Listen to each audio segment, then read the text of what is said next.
Ana ra na guys. Para lali ba nga akong niluto ba? Ya? Adobo kagkang. Kuha ko sa badik sarap. Badik sarap guys. Para madami ang atong niluto. Ana ra na guys. Hala, okay. Ito man ani. Bukas ng pagpog guys. Mamilo na food. Ito ang akong hunay-hay nga akong bukason. Nalilabahan ni Inday. Ito ang ako dito sa tumoy. Mamukas po ko. Inig kahuman.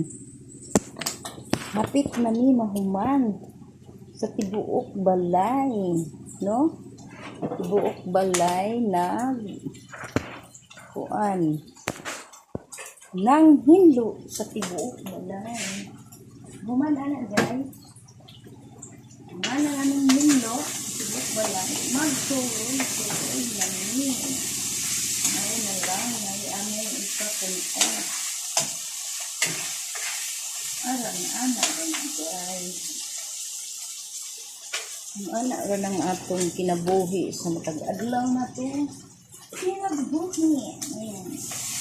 Lipay-lipay punta kay lulang na rabatas. Di taan ng mga negative nga kinabuhi. Okay.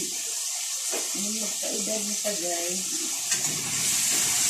Ginalinaw na naman paghalag pobre. Patay na linaw lang natin ng kay gayahi pa rin. Ang tangkay. Kung sa Tagalog, tangkay. Atong bisahon. Linaw-linaw ta sa atong kinabuhi. Kasi nung magkaedad na ka, hindi ka magpaka-stress bitaan ng mga negative vibes, kinahanglan enjoy atong kinabuhi. Ika nung magkaedad na ta, but lang. Tuloy para matagpalbis mo. Nangarap ko pagaton. Ayan, sa parbis mo. Atong sabuan kay aron may sabaw. Sabaw buta o ginagmay. May nang sabaw-sabawan na ito guys. Kay aron malami ang atong niluto. Dami guys. Diba? Hindi na ni ibutang kaning mga dahon ug hapit ug mubukal na, diba?